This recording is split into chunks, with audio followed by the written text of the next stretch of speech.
Everyone knew that this was coming eventually. In today's video, we're stepping back into the film room to discuss Detroit Lions' rising defensive star in Brian Branch. Now, it's only two reasons that you may be watching this video.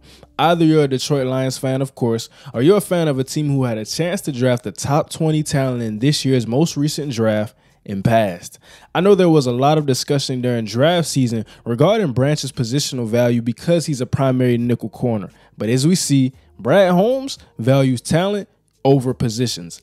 It's time to watch the player that the Lions love and that others want. No more talking. Let's pull the tape. Now I'm going to be extremely honest. What I love about Brian Branch and how he sets himself apart from me, I think that all corners or all safeties, which we look at the baseline, can cover.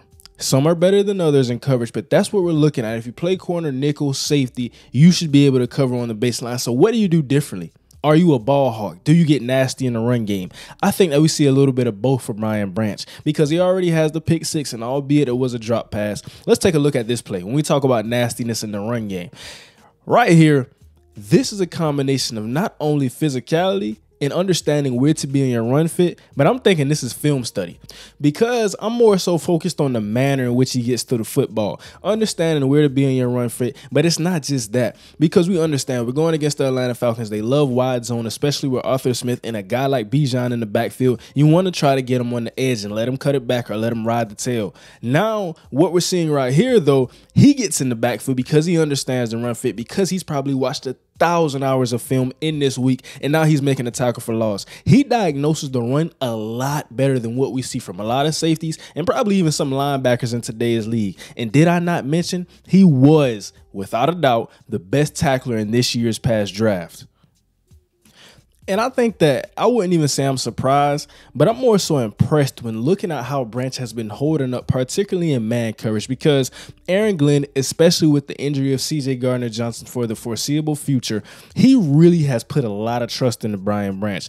And seeing how he's just been able to do different things at a high level like he's been doing it at this level, that's something that you have to tip your hat off for a rookie. Now, right here, though, what we see in coverage, this is man coverage. He's matched up against Drake London. This is not an easy matchup for anyone in the NFL. Understanding who Drake London is, he was a top 10 pick, but we see Brian Branch, he's pacing in his back pedal. He's not bailing. He's not opening the gate. And understand that right here, we're not past 5 yards line of scrimmage, so we can get that hand right there. As long as we don't grab or hold or tug that hand, now we can get that hand, give us a little more freedom in our coverage. And then right here, what we see is teaching tape, how he breaks on the football, using that outside hand. Now he's getting around, but he still has that inside hand right there wrapped around to make the tackle if Drake London were to catch the ball. These are some of the little things that don't really matter as much, but when we look at it, Brian Branch being technically sound in man coverage, that's huge importance because, like I said, he's going to be put in those positions, although he plays a lot of zone coverage. If Aaron Glenn wants to get physical, and he often does, this is a guy that can do that for you. And I already felt like Brian Branch just had a bad day at the draft combine. He ran a high 4.5, different types of things. But I feel like this tape just confirmed exactly that for me, because not at one point in time did I ever think he was outmatched athletically, physically, any type of thing. I look at that and say, this is not a guy who's out of place athletically.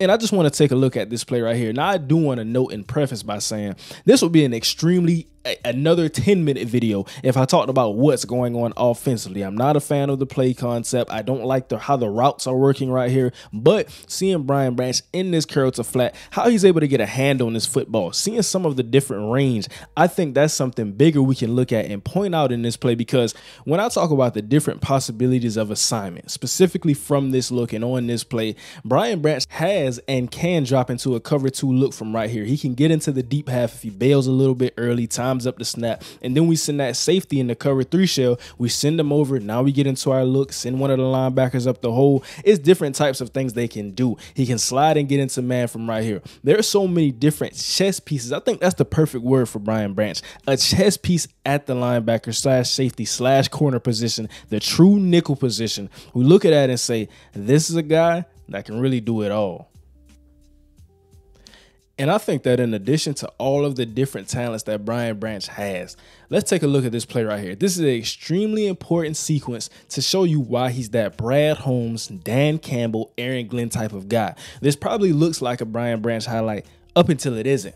He gets ran over right here by Tyler Algier, but let's take a look at the next play and see how he bounces back after getting ran over. Big time game by Tyler Algier. What is the answer to that? How do you come back and what is your mentality? I think he's a dog and he comes back hunting. Let's look at it. Now, while this was one of my favorite plays from Branch in the entire Atlanta Falcons game, I wanted to show it in the sequence because of the play that happened right before it. And I think that it showcases the attitude, the mentality, and just overall getting back to the talents in which he showcases.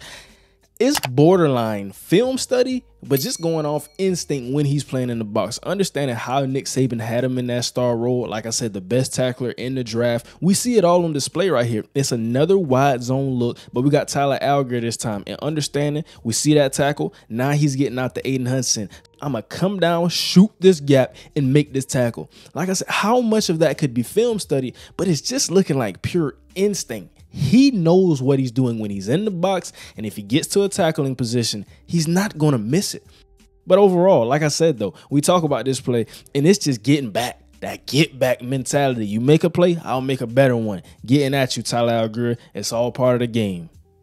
And I've said this already up to this point in the video, but I think this is yet another extremely important play for Branch because his route squeeze was questioned coming into the NFL, whether that's man coverage or zone coverage. You can get a guy down after he catches the football, but let's get something a little different. Let's get these pass deflections. Let's go for these interceptions. He diagnoses this out route right here before the sticks. Now he's coming down trying to make a play. And I'm thinking that this is a guy who's going to get a lot of interceptions just off playing the curl to flat. Because he has the range, because he can make plays, you're not really accounting for that all of the time. Quarterbacks are trying to get the ball out, make an easy throw. Boom, Brian Branch has it now. So we look at this right here, and I think that while this is a pass breakup, if he gets it back, he's looking at this in film study, talking with his coaches and his other defensive backs. He's saying, man, this is another one that I could have took to the house. I know what the route is. I know what's coming. I've watched the film to understand. So I got to break on this a little quicker, take it to the house. And right here, this is the final play that I want to show, but it's just Brian Branch coming off the edge, timing up the blitz, and making a tackle in the backfield. I think this is huge because what we're going to see, he's a guy that's going to get sacks as well. We see it. We saw an interception already. We see the pass deflections, but Aaron Glenn is going to use them. And like I said, all of these different ways, you're going to come after the quarterback. Sometimes he's going to come free. Nobody's going to see him. And he has the speed that he can come from depth. He can come from range. We see right here, he's kind of over the number 2 receiver, but he creeps in a little bit, gets a big time play in the backfield. These are things that I really, really like. Because, of course, I know he could play zone coverage. I know he could play man coverage. But if we get him in a situation like this, now he can strip the ball out of the quarterback's hands. Now he could force these fumbles, do different types of things. So many possibilities. Let me know what you think about Brian Branch. This was a very fun film breakdown. Seeing a guy who offers all of these different talents, has the mentality, has the grit, was extremely angry that he slipped in the draft like he did. Like I said, a top 20 talent, and albeit a nickel corner / safety, there's just no denying what he's doing on the football field right now with a heavier sample size after the C.J. Gardner-Johnson injury. Now, I'm going to say one thing to close it out. There are players on the football field at rookie positions other than defensive linemen and cornerbacks. I'm not saying just give this guy Rookie of the Year, but he has to be in consideration thus far.